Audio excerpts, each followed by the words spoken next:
Bienvenue à bord du vaisseau Hypersensas. Podcast, podcast, podcast.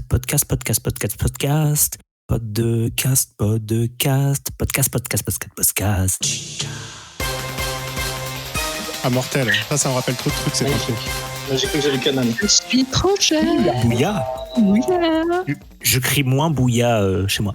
Bonsoir et bienvenue dans le Comics Podcast numéro 153.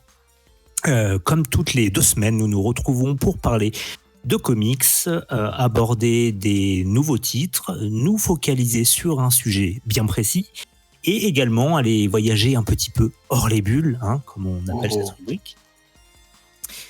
Aujourd'hui, situation un peu spéciale puisque si vous avez suivi l'actualité, nous subissons malheureusement et malgré nous un couvre-feu qui nous contraint à revenir vers ces bons vieux enregistrements à distance via Discord et sous l'œil bienveillant des patronautes. Alors ce soir, pour m'accompagner pendant cette heure dédiée aux comics, c'est 60 minutes, pas une de plus, j'ai à ma droite, et donc à ma droite virtuelle, la reine du podcast, la papesse de la pop culture, une véritable goodies goddess et depuis peu une nouvelle adepte de la story bricolage. Un milieu assez fermé au sein duquel je suis très heureux de l'accueillir. C'est Nivray. Bonsoir. Je suis déçue de ne pas avoir fait mes photos de selfie déchetterie parce que j'aurais pu le faire et je serais rentrée dans l'autre communauté. Ouais, ça nous a fait très plaisir dans la communauté de la déchetterie. Comment ça va, Nivray ? Eh ben, ça va super bien. Un peu triste de ne pas être dans le studio, mais c'est pas grave. On reprend les habitudes d'il y a quelques mois et puis on va y arriver. Alors, la question que tout le monde attend, qu'est-ce que tu lis en ce moment ? Eh ben, je me suis mis à relire plein de issues numéro 1, puisque j'ai reçu ma commande de Pulp Comics. Et entre autres, le Harley Quinn qui suit Batman White Knight, qui est super bien. Et donc voilà, je lis plein de choses. On a vu passer pas mal de trucs sur ton Insta, ouais. Plein de nouveaux titres. Une story par issue. J'ai vu un petit Megaman, j'espère qu'on le revoit. J'ai vu un Megaman. Bah, j'attends de voir le numéro 3. Pour l'instant, je suis pas satisfaite, mais on verra. De quoi tu vas nous parler ce soir ? Je vais vous parler de grandes filles. À ma droite virtuelle toujours, pour t'accompagner Nivray ce soir, j'ai notre incroyable touche-à-tout qui est capable de vous parler de comics, de jeux de société, de jeux de rôle grandeur nature, mais aussi de musique, de la généalogie des Lannister ou encore de framework PHP. Bref, il a toujours un queutru pour vous, c'est Queutrus. Oh là là là là, c'est magnifique. Salut, merci pour cette intro incroyable. Ben, de rien, comment ça va ? Ça va bien, merci.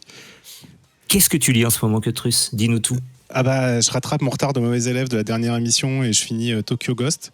Et je me suis remis à lire The Goon et surtout l'album Chinatown qui est complètement incroyable et je reprends un plaisir fou à le relire.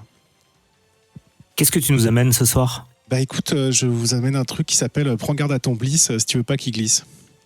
Oh, d'accord.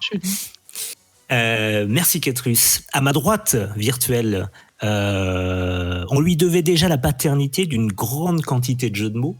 Il est également le spare spirituel de nombreux fans de Rébus. Et je ne compte pas non plus la quantité indécente de podcasts dont il est le géniteur. Mais rien de tout cela ne l'avait réellement préparé à entrer ces derniers jours au sein du Club Daron avec l'arrivée d'une petite Benjamin Renaud. Alors, encore félicitations à toi, Ben, et bienvenue dans l'émission 153. Eh ben, merci beaucoup, Grégocentrique, le roi des darons.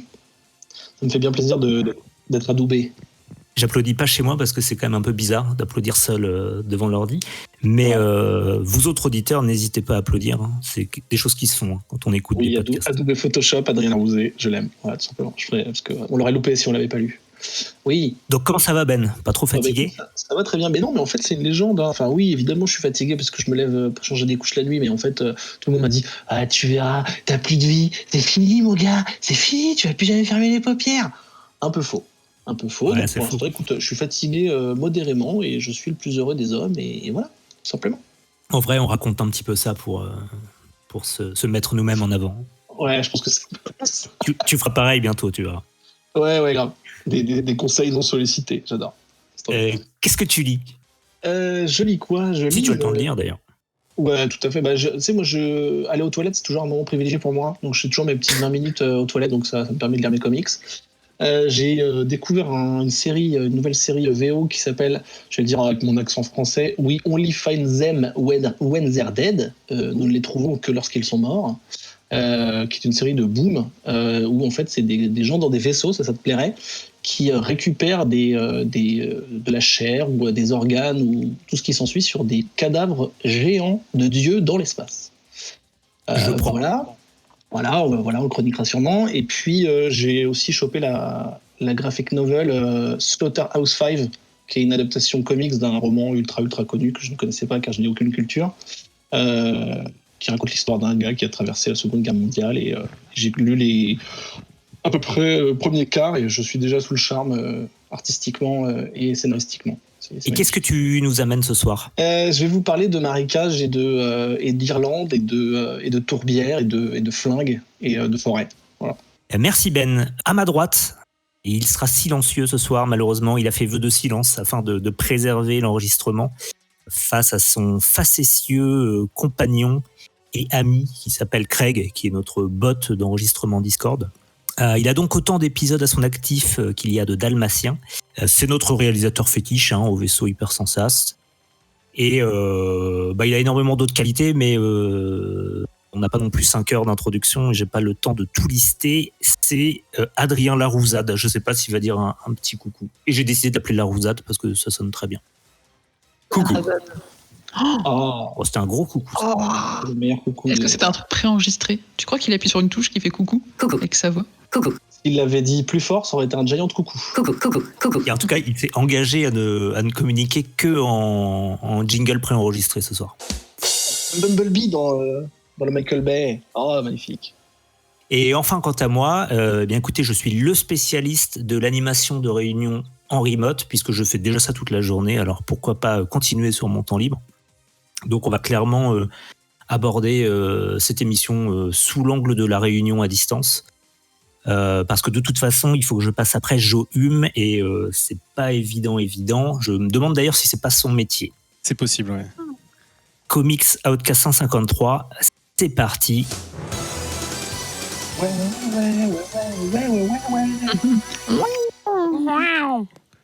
Et c'est donc la première rubrique de cette émission. Pour les petits nouveaux, on va aborder 3 nouvelles séries. On va commencer par les numéros 1, 2 et 3, pour que ce soit facile pour tout le monde de s'y mettre et de suivre. Chaque chroniqueur est arrivé avec un titre dans sa besace. Et il va nous en parler, et puis chacun va nous donner son avis. Le premier titre que je vous propose de chroniquer ce soir, c'est Bliss. C'est toi, Cutrus, qui nous l'apporte. Ça a été créé par Caitlin Yarsky et Hutch et Sin Lewis. Très bien. Caitlin Yarsky qu'on avait déjà vu sur Coyote, avec déjà Sin Lewis, je crois, qu'on avait lui aussi vu sur Sums. Qu'est-ce que tu peux nous en dire, Cutrus? Eh bien, Bliss, c'est un comics pas du tout feel good, qui prend au trip et qui vous retourne. Et donc, ce comics commence déjà par un procès. Un procès du père de l'avocat qui est en train de le défendre et qui commence par raconter comment était son père, comment il s'est occupé de lui, comment il a pris soin de lui. Et pourquoi il raconte ça? En fait, parce que son père est accusé de multiples meurtres, mais pas genre un peu. On a une espèce de demi-théâtre rempli de familles des victimes, et donc on comprend que son père est vraiment dans la merde. Et en fait, qu'est-ce que l'histoire de son père? Et je vous raconte ça succinctement. Eh bien, donc son fils, qui est en train de le défendre, donc a été très malade à la naissance. Vraiment très très malade, a nécessité des grands soins, des soins lourds qui l'ont conduit à l'hôpital pendant très longtemps. Et bien sûr, on est aux États-Unis et ces traitements coûtent très très cher. Donc qu'est-ce qu'a dû faire son père? Son père a dû en fait aller traîner dans les bas-fonds de la ville pour essayer de trouver des boulots pas très recommandables, mais en tout cas des boulots qui pourraient lui rapporter gros très rapidement. et lui permettent donc de payer les soins de son fils. On retrouve donc son père, qui est un homme qui paraît tout à fait normal, un peu victime sur les bords, assez mince, pas la carrure en tout cas du gars qu'on pourrait qualifier de futur tueur en fait en série. Et donc en fait il demande dans les bas-fonds peu recommandables de la ville s'il peut trouver les instances qui lui permettront de trouver ces boulots qui lui donneront beaucoup d'argent. Et qu'est-ce qu'il rencontre en fait ? Il rencontre 3 espèces. On ne sait pas trop au début si ce sont des extraterrestres ou des démons. On penche plus pour des démons, qui en fait sont les serviteurs de la déesse Oblivion, donc la déesse de l'oubli. Et que font ces démons ? En fait, ils fournissent aux gens et surtout à leurs subalternes, à leurs sous-fifres, ce qu'on appelle le bliss. Le bliss, c'est une substance noire, on ne sait pas trop d'où elle vient, on ne sait pas d'ailleurs si c'est là-dedans qu'ils se baignent, les démons. Et quand on en prend, en fait, on oublie tout, on oublie nos tracas et on oublie surtout les mauvaises choses qu'on a faites. Donc n'ayant pas trop le choix et pensant surtout à son fils, il accepte et il est emmené dans une espèce de spirale de meurtre, en fait, commandité par ces démons. Il y arrive, il arrive à payer les soins de son fils, il arrive donc à sauver son fils, mais à quel prix ? Au prix de l'oubli, au prix surtout de massacres, de meurtres, etc. et de choses assez horribles. Donc son fils continue à essayer de le défendre, et pendant le procès arrive un de ces démons qui va retourner la situation. Je vous dis pas exactement comment, mais en fait on se rend compte qu'en fait ce père était vraiment prisonnier de ces cercles-là, et qu'il n'avait pas eu trop de choix d'avoir les meurtres qu'il a commis. Mais arrive un moment où, toujours dans l'enfance de ce garçon, on lui demande de tuer sa mère et peut-être même son fils, mais il arrive à faire épargner son fils. Et là, tout bascule et je vous raconte pas la suite. Parce que surtout l'issue 3 finira sur un cliffhanger, on en reparlera je pense tout à l'heure avec mes petits camarades. Voilà, donc Bliss, c'est une histoire psychologique, c'est une histoire qui parle de la société, qui parle du mal de la société, de la difficulté de ces classes pauvres qui n'ont pas grand-chose pour lutter, pour s'en sortir dans une société qui est très dure et qui favorise les gens qui ont beaucoup d'argent et qui sont bien mis dans la société. C'est une histoire qui est assez dure. C'est une histoire qui parle de la parentalité, qui parle du rôle de père, qui parle de tout ce qu'on serait capable de faire justement pour sauver son fils, pour sauver sa famille, qui parle de la perdition, de la culpabilité et évidemment de toutes ces méthodes. Et donc on pense à la drogue, on pense à d'autres choses qui nous permettent d'oublier tout ce qu'on a fait. J'irai pas plus loin dans l'histoire parce que ça spoilera un peu et je recommande vraiment de le lire. L'artwork est incroyable. Il est dérangeant, c'est-à-dire que les têtes des gens sont quand même... C'est très dérangeant, c'est-à-dire qu'on peut ne pas aimer le style qui est donné au visage, mais en fait, tout ce style-là est fait pour justement créer une espèce de malaise au lecteur, et ce qui marche super bien. Et en fait, on sent vraiment que c'est un choix du dessinateur, c'est un choix de l'artiste qui veut nous plonger un peu dans cette descente aux enfers du père qui commet des crimes et des atrocités juste pour sauver son fils. Et de ce fils qui, lui, est arrivé plus vieux et donc qui a survécu à sa maladie et à ses problèmes, essaie de le défendre devant une société qui ne le comprend pas, qui ne comprend pas ce qui a pu pousser son père à ça. Alors évidemment, c'est une allégorie de la crise et de la fracture sociale qu'on peut avoir dans nos sociétés, et je pense surtout la société américaine. Parce qu'on est bien ancré dans l'américain. La mère du gamin, en fait, c'est une redneck avec un père violent, alcoolique, etc. Et ouais, on est bien plongé dans l'Amérique profonde. Donc voilà, c'est incroyable. Moi, ça m'a retourné. Le cliffhanger à la fin de l'issue 3 est incroyable. Et malheureusement, la 4e n'est pas encore là. Et donc, je le recommande vivement. Merci Cutrus. Nivrae, tu as lu aussi. Qu'est-ce que tu en as pensé de ton côté ? Eh ben, au départ, j'avais un peu de mal parce qu'effectivement, comme dit Cutrus, les dessins sont... Alors, c'est beau, mais les visages sont tellement étranges que j'étais un peu gênée au départ. En fait, c'est même pas qu'ils me faisaient peur, c'est que, je sais pas, il y avait quelque chose dans les visages qui était presque repoussant. Et puis, plus t'avances dans l'histoire et plus t'es emporté par ça. Et je crois que c'est la 3e issue qui m'a complètement absorbée, où je me suis dit, ok, j'adore jouer la suite, en fait. Qu'est-ce qui se passe après ça ? Et ça s'est vraiment installé au fur et à mesure. Alors j'ai vu aussi effectivement, comme tu disais, Cutrus, tous les messages autour de la société, sur jusqu'où on est prêt à aller pour sa famille, malgré le côté fantastique de l'histoire, c'est quand même vachement ancré dans la réalité de la société. Donc ça, c'est cool. Mais c'est vrai que le côté fantastique et bizarre autour est quand même hyper intéressant. J'ai beaucoup aimé aussi, je pense que tu en reparleras peut-être un petit peu après, enfin je sais pas, sur les dessins et les couleurs, t'as un peu des séquences avec certaines couleurs, genre quand t'es un moment dans l'hôpital, c'est tout qui est dans les bleus pâles, quand t'es dans la salle d'audience, c'est un peu genre du vert jaune, enfin t'as vraiment beaucoup de jeux sur les couleurs, et ça donne une âme en fait aux comics, et ça m'a vraiment plu. Mais la troisième issue, elle est folle. Vraiment, Ouais. tu finis, tu dis, je veux la suite. Alors, elle sort, je crois, le 28, donc je me jetterai dessus, mais c'est fou parce que c'est vrai que les deux premières, je les lisais en me disant, ok, bon, c'est sympa, mais ça m'avait pas accroché, quoi. Et la troisième, tu fais, oh, je veux la suite. Elles sont courtes en plus. Ouais, c'est ça qui est dur. Ouais. Ouais. Et mais malgré le fait que ça soit court, t'as quand même beaucoup de choses qui sont racontées, parce que t'as effectivement le passé du personnage, puisque on est sur le procès du père, mais le fils te raconte toute l'histoire depuis le début, et en plus tu as le présent en même temps, t'as le présent qui est mélangé avec le passé, t'as de l'action des deux côtés, et je pense que c'est ça aussi qui rend le truc hyper intéressant, c'est que ça bouge dans les deux sens, c'est pas genre que du flashback. Ouais, tu t'arrêtes jamais en fait. C'est vraiment le page turner. Il se passe toujours quelque chose. T'as toujours envie de savoir la suite et du procès, et de l'histoire quand il est petit, des démons, etc. C'est assez fabuleux. Ouais. Et toi, Ben, qu'est-ce que tu en as pensé? Oh, de la merde. De la merde. Pas étonnant. Non, mais c'est Breaking Bad. C'est Breaking Bad. Écoutez, je savais pas trop à quoi m'attendre. Moi, j'avais adoré Coyote. J'avais juste une petite réserve sur la mise en couleur dans Coyote que je trouvais assez étrange. Enfin, en tout cas, moi, elle me dérangeait un petit peu. Enfin, j'étais pas à l'aise. Et là, en fait, c'est pourtant la même artiste, mais je trouve que la mise en couleur, elle est beaucoup plus soignée, je sais pas, mais en tout cas, elle me convient beaucoup plus. Comme elle a dit Hélène, il y a une palette qui est vraiment utilisée avec intelligence, et il y a vraiment une ambiance grâce à ça.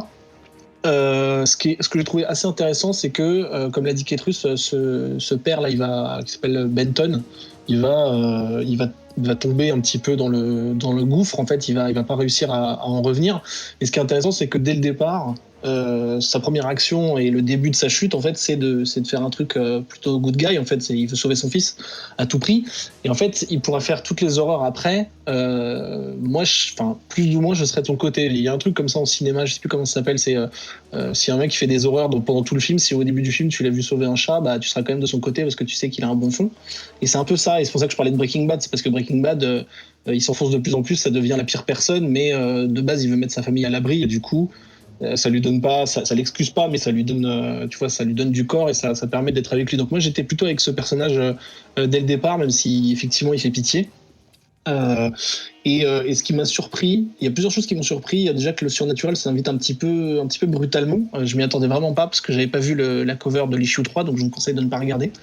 Même si tout ça parlait de démons déjà. Ça m'a surpris, mais le truc c'est qu'au bout d'un moment je me suis dit, ah putain, ça part un petit peu enfin genre c'est surnaturel, vraiment assumé, dommage. J'imaginais un truc un peu social, et au final ça se mélange vachement bien. Si bien que parfois tu peux très bien interpréter et te dire que c'est pas des visions, mais tu vois, les démons ils ont vraiment des gueules d'animaux, quoi. Ça pourrait être des humains un peu moches, ça marcherait quand même. C'est juste que leur âme et leur psychologie est telle que ils ont des gueules de monstres, quoi. Donc ça marche vachement bien. Et l'autre truc qui m'a surpris dans le bon sens, c'est que comme l'a dit Ketrus, il y a des timelines mélangées. Et en fait, même si tu vois le passé et que du coup, je sais pas si dans le passé il se passe un truc avec quelqu'un qui a un flingue, et que t'as vu la personne vivante dans le présent, tu dis bon, c'est bon, elle va pas mourir. Mais malgré ce genre de petits trucs, c'est pas si prévisible que ça. Et j'ai été surpris plus d'une fois en me disant, ah ouais, je pensais pas que ça se passerait comme ça. En fait, c'est pas très linéaire. En fait, c'est pas genre, il se passe, il y a une action et donc une réaction. C'est beaucoup plus compliqué que ça. Les personnages s'enrichissent, etc. Donc ça m'a vraiment bien plu. Je trouvais que les personnages étaient vraiment forts. Et puis voilà, pour pas redire ce qu'a dit Ketrus sur tout ce qui est la culpabilité, le deuil. Attendez, je vais éternuer. C'est horrible. Je suis désolé, Adrien. Non, mais vas-y, fais comme chez toi. Elle est bien, je suis en pyjama. Donc voilà, non, ça touche tous les aspects de la société, mais aussi des individus eux-mêmes. tu vois, par exemple, le Bliss dont on a parlé, là, qui permet d'oublier les méfaits, au final, au départ, c'est un petit peu un truc, tu sais, comme le flingue des Men in Black, là, qui te permet d'oublier. C'est un outil. Et au final, ce gars, en fait, il va tellement tomber dedans que ça va être l'engrenage, et en fait, il va être addict, en fait, à cette espèce de potion, quoi. Et en gros, il est pris dans un engrenage, et c'est bon, il en reviendra jamais. Enfin, peut-être que si, je sais pas. Donc c'est intéressant. C'est un pitch de base assez simple. Juste un gars qui veut mettre sa famille à l'abri, et ça part en vrille dans plein de sens, dans tous les sens. Et donc j'ai trouvé ça super. Et l'artistique, magnifique. Pour pas répéter ce qu'ont dit mes petits camarades, je vais juste parler de la mise en case. Qui est vraiment, c'est des tableaux en fait. Ça peut faire penser un peu à Moucha de temps en temps. Je l'avais peut-être dit sur Coyote aussi, mais en fait, au bout d'un moment, il y a même plus de cases. En fait, c'est juste des fresques avec le personnage qui se déplace, une action qui va couler sur une autre case en dessous, mais dans un très beau, dans un écrin avec des dorures et des trucs comme ça. Enfin, c'est vraiment magnifique. Ça, pour le coup, c'est un truc que j'aimerais bien avoir en papier. Donc voilà, je vais continuer parce que je trouve ça vraiment stylé, le sujet et la gueule que ça a, c'est top. Eh bien, merci à tous les trois. C'était donc Bliss qui nous a été proposé par Cutrus. C'est sorti chez Image Comics. Il y a 3 issues disponibles et la 4e arrivera le 28 octobre 2020. Alors, je vais me prêter à l'exercice de la synthèse des opinions. Globalement, c'est plutôt recommandé avec une 3e issue assez ouf. Dans une histoire qui se veut un savant mélange de critique sociale et de récits fantastiques. Beau résumé. Oui, c'est beau, bravo. Eh ben merci, beau travail collectif. Allez, bonne soirée. Allez, on s'appelle. Allez. On va passer maintenant à la review suivante et c'est Ben qui va s'y coller et il va nous parler de Bug Bodies. J'adore me coller. Et c'est toujours, de toute façon ce sera carton plein ce soir pour cet éditeur, mais c'est toujours chez Image Comics. Oui, écoutez, oui. Qu'est-ce que tu veux présenter les scénaristes, etc. Moi, j'ai juste noté que le scénariste était illustrateur sur Injection, reviewé dans Comics Podcast numéro 33. Allez, bam. Également Moon Knight, bisous à Adrien, qu'on a aussi chroniqué dans Comics Podcast. Oui. Mais il est également auteur. C'est le cas pour ce soir, et notamment d'une autre BD qui s'appelle Savage Town, qui est vachement bien. Petite anecdote amusante, j'ai noté Mood Knight, ce qui ferait un super-héros assez intéressant. Voilà, je te laisse la parole. Mais Knight avec un K ou un N? Avec un K, le chevalier de l'humeur. Voilà. Très bien. Donc c'est Declan Shalvey dont tu parlais, et en artiste on a Gavin Fullerton qui a lui travaillé sur. En fait c'est plutôt un illustrateur. En BD, il a fait un truc qui s'appelle Bags, qui est un spin-off de Over the Garden Wall pour ceux qui connaissent. Et à la couleur on a Nalti Rebecca, que des prénoms et des noms un petit peu fleuris, car ce sont des Irlandais. Ils sont tous les trois originaires, je ne sais pas, mais en tout cas ils habitent à Dublin. Et c'est un détail, c'est peut-être un détail pour vous, mais je vous en parlerai tout à l'heure. Ça a son importance, le fait qu'ils soient irlandais. Image Comics, c'est sorti en mai. C'est une original graphic novel, donc c'est directement sorti en relié. Et ça coûte à peu près $13. Voilà, je viens de dire le prix toujours, à peu près 2 grecs et demi. Donc qu'est-ce que ça raconte, Bug Bodies? On est en Irlande, donc je l'ai dit, à Dublin. C'est de nos jours, c'est contemporain. Et on fait la connaissance d'un jeune garçon qui s'appelle Killian. Alors il faudra absolument regarder la gueule qu'il a, parce que je trouve que c'est tout à fait Anthony Le Saout. Sam, c'est lui en fait, c'est absolument lui. Pas très gentil. Il est jeune, il est chez lui en train de jouer à la console, il se fait un petit FIFA tranquillou. Et puis il est interrompu parce que ça frappe à la porte, et c'est un gars qui s'appelle Kino, qui est un gars hyper baraqué. Vous prenez Ketrus mais x2, et en âge aussi x2, qui tape à sa porte et qui lui dit: mec, j'ai besoin de toi pour un job, le package, enfin le paquet est dans le coffre, vite, faut qu'on se dépêche, j'ai besoin de toi. Et là, ce court dialogue sur les quelques cases de la première page, ça te frappe assez vite. C'est qu'ils ont tous un accent irlandais de malade, et ils parlent en argot anglais, donc slang. Et en fait, ça va être ça pendant tout le comics. Je préfère prévenir parce que c'est vrai que ça peut surprendre. C'est-à-dire que c'est de l'anglais, sauf que évidemment il y a beaucoup d'argot, des mots qu'il faut googler, et puis ils ont des accents, donc il y a des apostrophes, il y a des prononciations assez phonétiques. Moi, je trouve que c'est un super avantage dans ce comics, mais c'est vrai que ça peut rebuter. Mais je vous conseille vraiment, si ça vous fait bizarre, je vous conseille vraiment de continuer, ou alors vous attendez la VF. Je sais pas trop comment ça sera, si ça sera traduit, peut-être en patois, en berrichon peut-être. En tout cas, voilà, je trouve que le fait qu'ils aient des accents, ça fait un honneur à la team des trois dont je parlais tout à l'heure, et ça donne beaucoup de corps au personnage dont je reparlerai tout à l'heure. Donc voilà, donc Kino il lui dit vas-y viens. Donc Killian il y va, il est toujours un petit peu renfrogné, il regarde un peu le sol, tout ça, on voit que c'est quelqu'un qui est pas très heureux quoi. Et donc ils prennent tous les deux la bagnole de Kino et ils s'enfoncent un petit peu dans la campagne. On voit que c'est la race campagne et il y a que les phares des voitures qui éclairent la route. Et là, il y en a une ambiance qui s'installe et qui va être là pendant tout le comic, j'en reparlerai un petit peu tout à l'heure. Et arrivé à bon port, en pleine cambrousse, donc, Kino et Killian s'arrêtent et Kino lui dit va checker le coffre, voilà le package dont il parlait. Donc on imagine que c'est un cadavre ou en tout cas quelqu'un et qu'ils sont en pleine campagne pour faire des trucs pas très cool.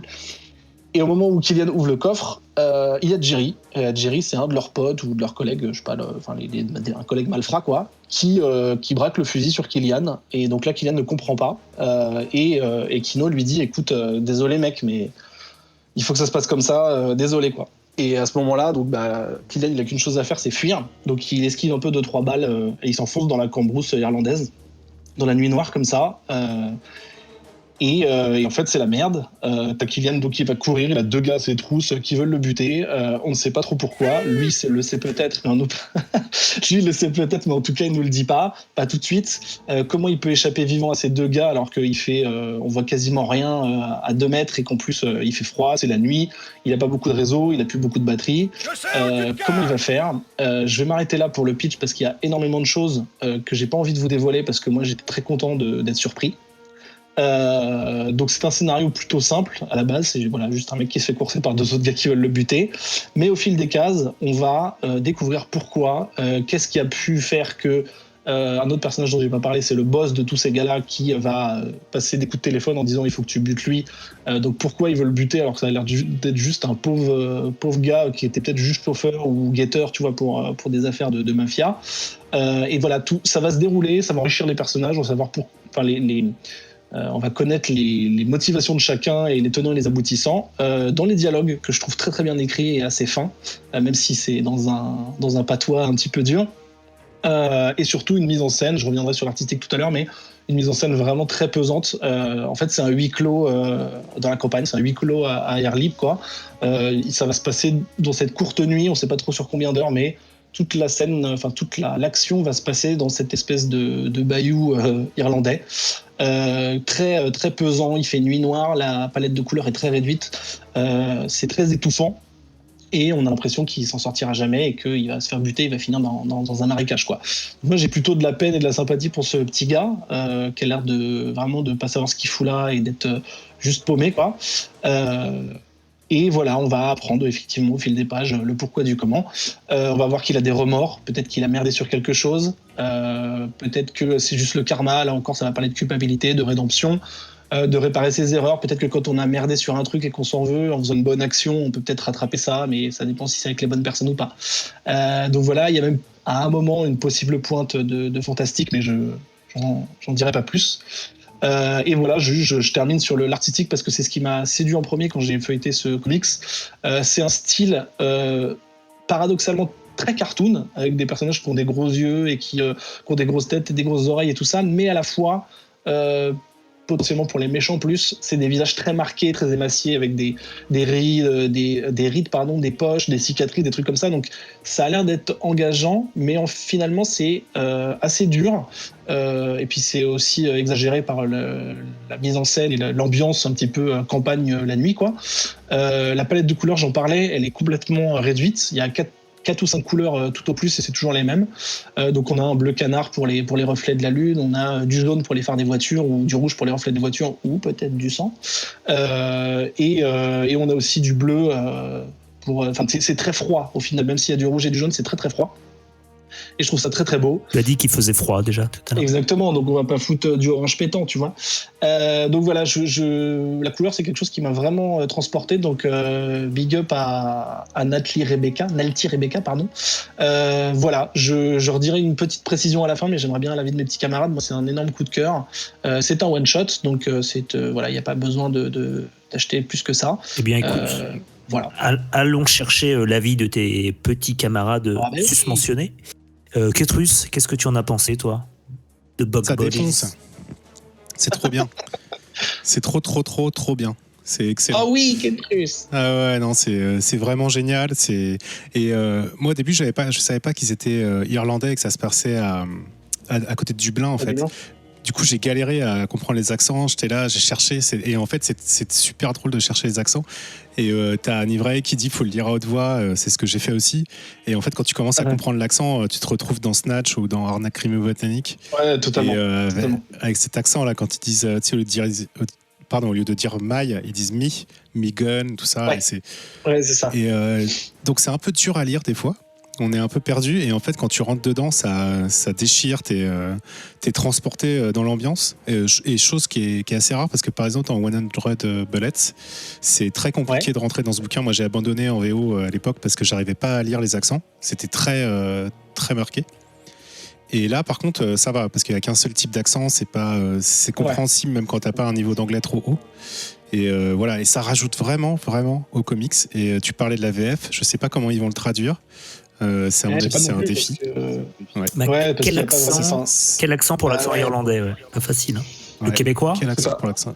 Ou alors ils traduisent pas du tout avec un accent, ce qui est un peu dommage, mais c'est vrai que c'est difficile à transférer, on va dire ça comme ça. Le basque. Non mais en vrai, je connais pas l'accent basque. Ouais, c'est possible. Franchement, ça correspondrait. C'est pas trop. Et du coup, ça rajoute. Et puis, comme tu dis, l'histoire elle est simple, mais en fait un peu comme les histoires de gangsters qu'on peut avoir aussi au Cinoche, tout ça. Il y a 4 personnages, 5 personnages, mais ça marche du feu de Dieu. Et la mise en page est incroyable, le fait que ce soit justement sombre tout le temps. Breton, oui. Les jeux de lumière que tu parlais avec le rouge des voitures et tout ça là, j'ai trouvé toutes ces planches là complètement ouf. Il y a des pleines pages il y a des pleines pages de décors où tu as juste le personnage en tout petit et tu vois qu'il y a une immensité de végétaux et de la lune dans le fond et c'est des énormes clairières et tout. Tu te dis en fait c'est un labyrinthe quoi. Ouais. Et puis toutes les ombres sont très noires, très profondes. Tu sais, moi ça m'a fait penser un peu, alors je sais pas si tu seras d'accord, un peu à Vives, à Bastien Vives. Oui, complètement. Mais alors ça, de poser les ombres. Mais je me suis demandé s'il avait pas fait ça sur tablette graphique. Et vu que je sais que Bastien il dessine sur tablette, j'imagine qu'il utilise peut-être une brush Photoshop qui donne un peu cet effet-là. Mais oui, effectivement, je suis d'accord, ça fait penser à ça. Ouais, c'est possible, ouais. Mais du coup, ça marche trop bien, quoi.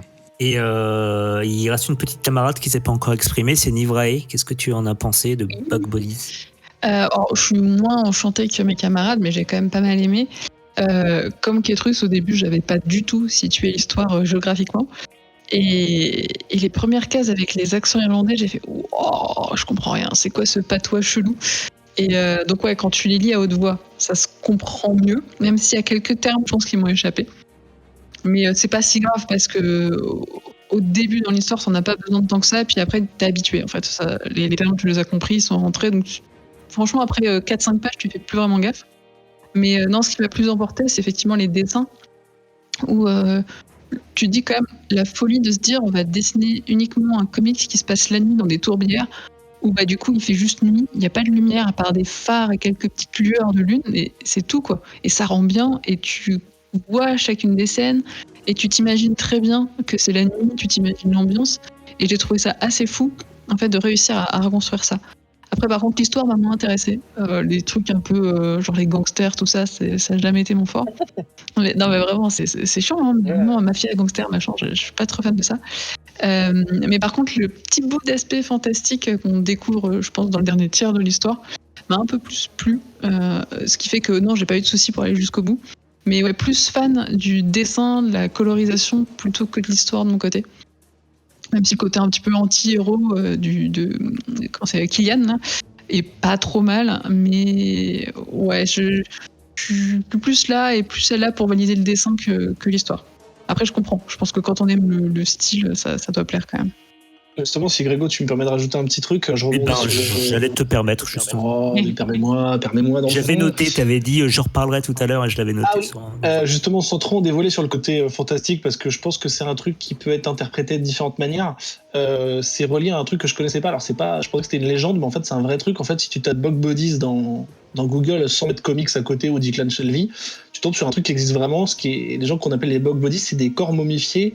De toutes époques, mais plutôt des époques reculées, genre la préhistoire ou même le Moyen-Âge, qui ont été retrouvés en fait dans les tourbières, pas seulement d'Irlande, mais peut-être aussi en Scandinavie, enfin en tout cas en Europe du Nord. C'est des cimetières. Voilà, et en fait, c'est des corps qui ont été momifiés par le froid et par la sécheresse des sous-sols. Donc les squelettes ont été bouffés par tout ce qui peut être acide dans l'eau. Enfin, j'ai pas fait S, hein, moi je m'en fous. Mais par contre, ça a conservé. La peau a été séchée et tannée, donc en fait, ils ont pas de squelette. Enfin, en tout cas, le squelette est éclaté, mais tout ce qui est peau, organes, cheveux et tout, ça a été plus ou moins conservé. Et en fait, on dirait des momies, quoi. Et donc je trouve ça fou. Et garder cette idée en tête en lisant le comics, c'est peut-être que ça peut vous donner une idée de comment on peut relier ce genre de truc au passé des personnages, à la culpabilité, au genre de le karma et les fantômes qui reviennent, quoi. Voilà. Eh bien, merci Ben. Je t'en supplie. Si on a fait le tour, c'était donc Bug Bodies. C'est chez Image Comics. C'est sorti en mai 2020 et c'est un OGN, donc ça n'a toujours pas été interdit. C'est une Original Graphics Novel. Ouais, je m'en viens. Elle est super bien. L'exercice de la synthèse, ce que j'en ai compris, c'est une histoire simple mais qui réussit à poser une vraie ambiance grâce à des stratégies de lumière, de contraste, de mise en couleur et un patois irlandais des plus pittoresques. Attention toutefois, il est peut-être important que vous sachiez que l'aventure se situe à Dublin. C'était pas clair pour tout le monde. C'est vrai que c'est pas écrit clairement, enfin je sais pas, ou alors j'avais pas vu, mais... C'est aussi à ça que sert Comics Outcast. On accompagne les lecteurs dans leur voyage initiatique à la découverte des comics. Géographique. Et géographique. Tiens, Nivray, puisque tu as la parole, on va passer à la review suivante. Tu vas nous parler de Big Girls, qui est, encore une fois, sorti chez Image Comics en août 2020. Qu'est-ce que tu peux nous en dire ?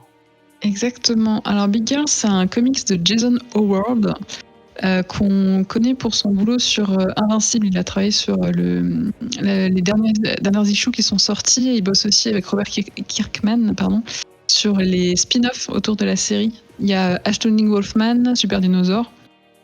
Et il a bossé aussi sur Trees que Ben avait chroniqué dans Comics Podcast numéro 3 avec Warren Ellis. Moi j'avais noté 3 Trees, excellent. Moi j'avais noté Super Dinosaur et Astounding Wolfman. Ouais, alors il a aussi travaillé sur Sea Bear et Grizzly Shark. Je pense qu'il y a moyen que ça te plaise, Grégo. C'est un ours et un requin qui ont fusionné. L'ours, il vit dans l'océan et il mange les pêcheurs, et le requin, il vit dans les bois et il mange les campeurs. Eh ben je signe. J'ai vu ça, j'ai fait c'est pour Grégo. Tu vas kiffer. Et donc c'est tout. Enfin, c'est pas tout. Il y a les lettrages sont de phonographics, mais en fait Jason Howard fait l'écriture, l'illustration et la colorisation. C'est son projet à lui. C'est son bébé.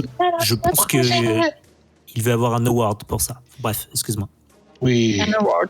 Alors, pour situer un petit peu l'histoire, on est dans une situation un petit peu post-apocalyptique. On ne sait pas trop comment c'est arrivé, mais on a des petits indices un peu partout qui parlent d'erreurs, de pathogènes qui atteignent les enfants, de zones de quarantaine pour les hommes. Quand on parle d'homme, on parle de mâle, vraiment l'homme masculin. Et on sait juste qu'il y a quelque chose qui fait que certains enfants peuvent être touchés par une sorte de méga-organisme qui, chez les femmes, les fait grandir et devenir géantes, et chez les hommes, les transforme et les font muter en espèces de géants kaiju complètement fous qui perdent leur humanité. Et du coup, ces femmes sont les Big Girls, et elles sont en fait le dernier rempart pour protéger l'humanité. Et en l'occurrence, la ville là où on est avec ces survivants. Donc on est vraiment sur un truc très kaiju, des combats de géants avec des tout petits humains en bas au sol. Et on va suivre Amber. Amber, c'est une grande fille, elle fait à peu près 90 mètres de haut. Et elle est du coup humaine, femme, puisqu'elle est femme, elle est restée humaine, c'est tout le concept est là-dedans. Et elle fait ses premières missions, et elle va devoir affronter ses premiers monstres, et se rendre compte que c'est pas non plus hyper simple. Donc tu démarres sur cette histoire et tu dis oh cool, une histoire juste de femmes qui combattent des hommes et tout, ils sont géants, c'est trop bien. Et puis après, plus tu avances dans l'histoire, et plus tu bascules dans d'autres choses. On va te parler d'autres femmes qui ont une autre vision en fait de cette histoire et de ces enfants garçons qui sont du coup massacrés à la naissance parce que sinon ils vont devenir juste des géants qui veulent tuer l'humanité. Sur d'autres femmes aussi qui sont des géantes et qui elles font tout pour sauver l'humanité et qui veulent juste devenir des super combattantes. Et du coup on est actuellement à 3 issues. Il n'y a pas de fin annoncée, en tout cas il n'y a pas eu de numéro, on nous a pas dit ça se finit au 8. Comme c'est le cas pour le comics Bliss. Là, il n'y a pas de fin. Et on est juste plongé dans une histoire hyper dynamique, pleine d'action, dans un truc post-apocalyptique. Et plus tu défiles les pages, et plus tu as des combats, et plus tu as des informations sur l'univers. Parce que c'est ça aussi, c'est que la première issue, tu sais pas grand-chose, à part qu'il y a cette histoire d'âge lent, pathogène, de méga-organisme, mais t'as pas du tout de détails sur le passé. Et c'est ça aussi qui est très bien, c'est que tu t'es balancé directement dans l'histoire et dans l'action.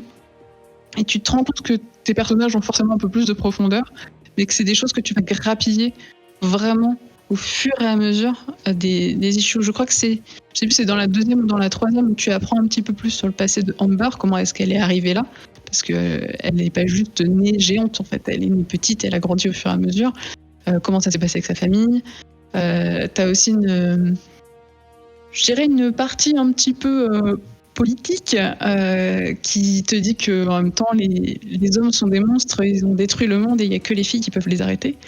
Tu dis que la phrase elle marche toujours un petit peu dans le monde actuel. Pas du tout féministe. J'allais justement te poser la question, quel était l'angle féministe de l'histoire ? Il y a justement un peu deux angles. Tu as justement ce côté où c'est la faute des hommes si la planète est détruite et si ça va mal. Mais tu as aussi ces femmes qui défendent ces hommes qui détruisent la planète et qui font que tout va mal. Tu as vraiment les deux aspects du combat, on va dire, et c'est ça qui est cool. Alors je sais pas jusqu'où il veut aller, dans quoi il veut aller avec son histoire, mais pour l'instant sur les 3 issues, je trouve qu'il maîtrise bien son truc. Son monde a l'air genre logique, bien maîtrisé, ça marche en tout cas pour moi. Le rythme, il est juste fou. Les combats dessinés sont hyper bien, ils rendent super bien. Tu vois des interactions avec le décor autour, il se passe des choses. Enfin, franchement, j'ai eu aucun mal à m'imaginer une version filmée des scènes, quoi. Enfin, version animée, même je dirais, des scènes. Ça marchait super bien sur moi. À chaque issue, t'apprends des choses en plus. Et je sais pas, c'est vraiment genre, comme disait pour Bliss tout à l'heure, c'est le côté page turner où t'avances en fait. Tu veux aller sur la suite du combat, tu veux aller sur la suite de l'information, t'as envie d'en savoir plus. Dès la 2e issue, on t'introduit des nouveaux personnages qui ont l'air encore plus cool et plus tu tournes, plus tu avances, plus ça a l'air bien, plus ça complète l'histoire. Et je me demande vraiment jusqu'où il va aller, mais en tout cas là, voilà, dès la première, j'étais bien embarquée, mais là sur les 3, c'est vraiment un univers qui me plaît. J'aime beaucoup ce qu'il a construit. Et le pire, c'est que le monsieur fait ça tout seul. Je me dis qu'il a beaucoup de boulot. J'espère qu'il pourra vraiment avancer dessus sur un bon rythme. Et ce qui est bien aussi, c'est qu'effectivement, il est tout seul. Il ne bâcle pas son travail. Les dessins sont super beaux. Alors, c'est un style un peu spécial. Il y a beaucoup de traits. T'as beaucoup de hachures, beaucoup de Mouloud hachures. Beaucoup d'hachures, c'est un peu ça. En fait, t'as beaucoup de hachures et des gros traits noirs pour bien définir les zones. Et t'as des aplats de couleurs qui te font ressortir les fonds qui sont vraiment bien gérés. Et ouais, non, moi ça m'a plu dans l'ensemble, vraiment. J'attends la suite avec impatience. Je pense que c'est un genre d'image qui pourrait débarquer en France parce que en ce moment, ça marche bien, je pense, ce genre de truc. Le kaiju, c'est toujours un peu tendance. Et là d'avoir des kaiju humains, femmes, avec des kaiju mâles ex-humains, c'est pas mal du tout. Donc je valide complètement. Eh ben merci Nivray. Ben, qu'est-ce que tu en as pensé de ton côté ? Oh bah c'est l'Attaque des Titans. Voilà. Écoute, j'ai rien de plus à dire. Non, faux. Écoute, je savais pas trop à quoi m'attendre. J'avais pas compris que c'était au premier degré Big Girl, donc c'est plutôt rigolo. même s'il y a un double sens. Écoute, j'ai trouvé ça plutôt intelligent, plutôt malin. Le principe de base, effectivement, comme l'a dit Hélène, j'ai l'analogie du patriarcat, etc. J'ai trouvé ça vraiment, c'était une bonne, enfin, c'est intelligent d'avoir fait ça comme ça. Ça parle de plein de sujets. Le truc qui est intéressant, c'est que c'est pas manichéen, ou en tout cas ça va pas que dans un seul sens. C'est pas toutes les meufs sont trop bien et tous les mecs sont des ordures. C'est un petit peu plus compliqué que ça. Tout le monde fout le bordel en fait en voulant faire le bien. Tout le monde pète tout. Mais ce qui est aussi intéressant, c'est que ce que tu vas prendre pour des kaiju un petit peu décérébrés, au final, ça va peut-être pas être aussi simple que ça, et peut-être que tous les monstres ne sont peut-être pas que des monstres, et sont peut-être un petit peu des gens qui souffrent. Donc ça, c'est intéressant. Le côté on protège les gens qui ont survécu. Ça te met le petit versus protection contre xénophobie. Enfin, tu vois, entre où tu mets le curseur entre tu veux protéger ce que tu as et en même temps tu repousses les autres quels qu'ils soient. Donc ça aussi, c'est une problématique qui est intéressante. La lutte des classes, etc. Ce genre de choses. Je pensais que ça serait un truc assez rigide au départ, du style, ah ben voilà, il y a les gentils, les méchants, il y a un capture the flag, il faut que les méchants ils rentrent dans la cité, il faut les empêcher. Mais au final, effectivement, c'est pas si binaire que ça. Il y a pas mal de subtilités, donc ça c'est plutôt cool. Maintenant, peut-être le seul truc au niveau du scénario, le seul truc qui m'a un petit peu chagriné au bout des 3 issues, c'est que cette espèce de ville qui s'appelle la Préserve, je crois, en fait, on a l'impression qu'ils sont 5 ou 6, quoi, parce qu'on voit toujours les mêmes personnages. Alors, il y a toujours des petits sbires dans le fond. Comme dans Sam le pompier. Peut-être. Tu verras bientôt. D'accord. Le truc, c'est que voilà, il y a des sbires avec des masques un petit peu, tu sais, c'est de la chair à canon, donc tu peux tous les confondre, etc. Donc c'est de l'armée, quoi. Mais t'as pas cette sensation qui protège une ville. Alors peut-être que il y a quelques survivants, tu vois, c'est possible, on sait pas ce qui s'est passé, mais ce côté on protège notre ville à tout prix, s'ils sont que 5 dedans, c'est un petit peu moins dramatique que s'il y a plein de familles. Et il y a plein d'habitations, donc en fait, ils sont censés être là. C'est juste que là, j'ai trouvé ça un peu vide à l'intérieur de cette ville-là. Mais sur l'artistique, je trouve que les monstres ont une super gueule. Il y a un super chara design sur les kaiju. Je suis pas super fan de comment ils dessinent les humains, ce qui veut dire que les kaiju femmes, qui elles sont des humaines, je suis pas hyper fan de la gueule que ça a. C'est pas que c'est mal dessiné, c'est que le style me va pas très bien. On dirait un petit peu George Corona, c'est le gars de Middle West, mais en beaucoup moins bien. Voilà, donc je suis pas méga emballé sur l'artistique, mais pour ce qui est des monstres et aussi de tout ce qui est décor, ville, un petit peu éléments du décor, etc., éléments de l'environnement, ça c'est pas mal fichu, et c'est là que ça fonctionne bien avec le rapport de taille, où tu vois, il fait plein de petits détails sur les immeubles et tout, et puis tu vois une meuf géante à côté, ça marche plutôt pas mal. Donc voilà, j'ai bien aimé. Je ne sais pas si je continuerai, peut-être par curiosité pour savoir le format de l'histoire, etc.